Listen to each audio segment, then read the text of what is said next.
अस्सलाम वालेकुम स्टूडेंट्स, कैसे हैं आप सब। अगर आपने अभी तक मेरे चैनल को सब्सक्राइब नहीं किया तो मेरे चैनल को सब्सक्राइब करें और बेल के नोटिफिकेशन को प्रेस कर दें ताकि जो मेरी आने वाली लेटेस्ट वीडियोस हैं वो आप तक पहुंच जाएं।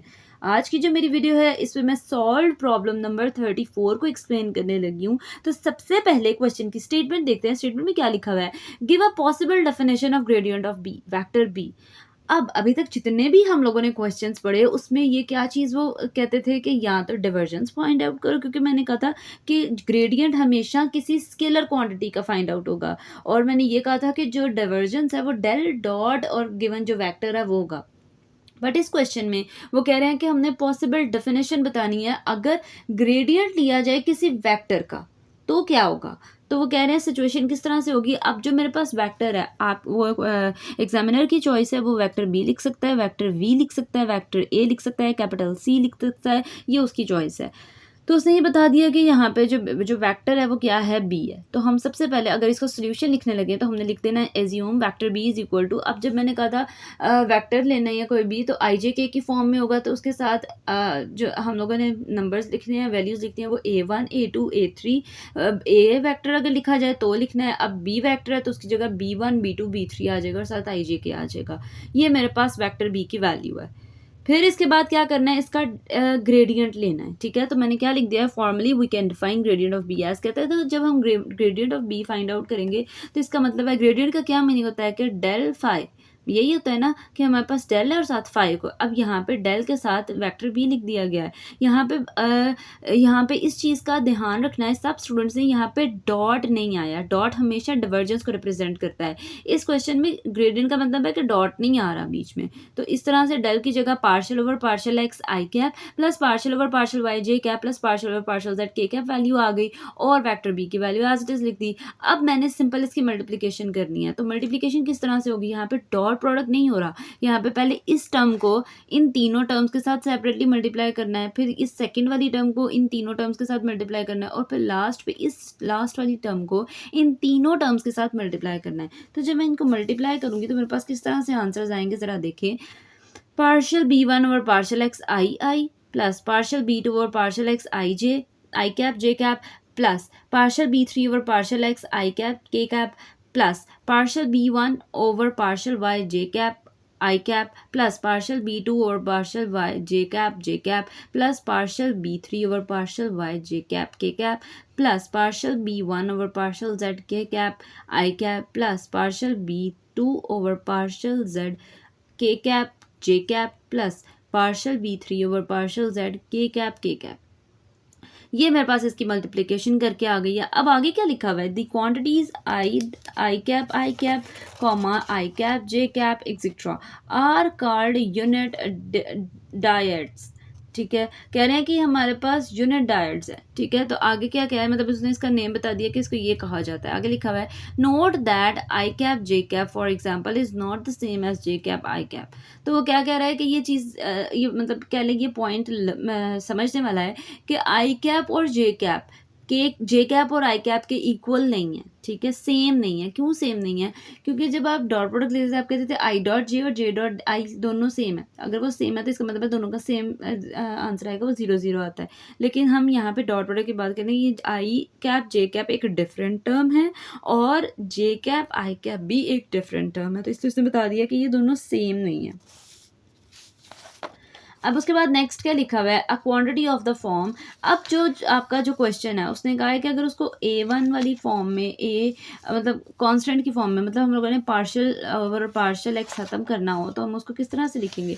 अब ये पार्शियल ओवर ये हमारे पास 1 को रिप्रेजेंट करता है, और जो मेरे पास वेक्टर वाली वैल्यू वो भी 1 1 है, तो A11 आ जाएगा, फिर A21 आएगा, क्योंकि हम जो आगे वाली टर्म होती है उसको देख के लिखते हैं। A31 आ जाएगा क्योंकि x1 को रिप्रेजेंट कर रहा है। फिर 1 सॉरी यहाँ पे क्या आएगा, पहले क्या था 1 1, क्योंकि हम लोगों ने क्या लिखा, फिर हमारे पास 2 1 आया, नहीं 1 2 1 1 1 2, फिर क्या आया 1 3। क्यों, अब यहाँ पे x के पहले x वाली टर्म है, x वाली टर्म को 1 रखा है, x वाली टर्म को 1 रखा है यहाँ पे, तो ये 1 1 1 2 1 3। यहाँ पे क्या आएगा, y वाली टर्म 2 है, 2 1 2 2 2 3, फिर 3 1 3 2 3 इस तरह से हमारे पास ये A1, बाकी सारे आई कैप वाली सारी टर्म्स जो हैं वो एज इट इज़ लिखी जाएंगी। अब ये तो मैंने इस तरह से लिख दिया है, इसको कहते हैं इस कार्ड आगे लिखा हुआ है थोड़ा सा एक्सप्लेनेशन में क्या लिख दिया मैंने, इज़ अ डायाडिक, इसको इस तरह से प्रोनाउंस किया जाता है डायाडिक।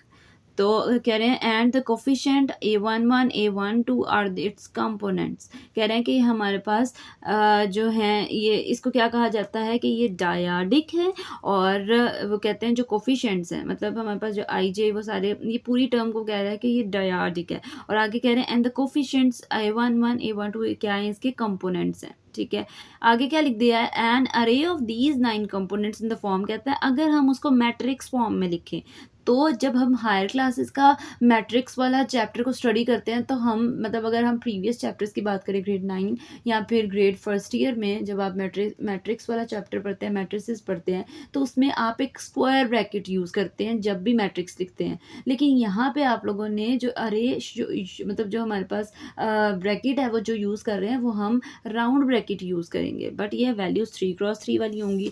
देखें 3x3 वाली होंगी, तो देखें क्या लिखा है लास्ट पे, A11 A12 A13 A21 A22 A23 A31 A32 A33, और इस तरह से ये ब्रैकेट क्लोज कर दी गई है।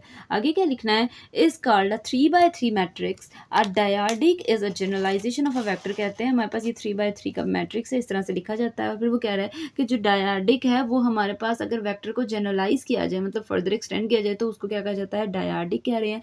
आगे कहते हैं स्टिल फर्दर जनरलाइजेशन, कहता है अगर हम मजीद इस पे काम करें, लीड्स टू ट्रायडिक्स, कहता है तो वो किस पे चला जाएगा, ट्रायडिक्स पे चल जाएगा, which are quantities consisting of, अभी हमारे पास टोटल कितनी टर्म्स हैं, अगर आप काउंट करें 1 2 3 4 5 6 7 8 9, टोटल 9 टर्म्स है। तो कहता है फिर जब हम ट्रायडिक्स पे जाएंगे तो हमारे पास जो टर्म है वो कितनी हो जाएगी, 27 पे डिपेंड करेगी, मतलब टोटल टर्म्स 27 हो जाएंगी।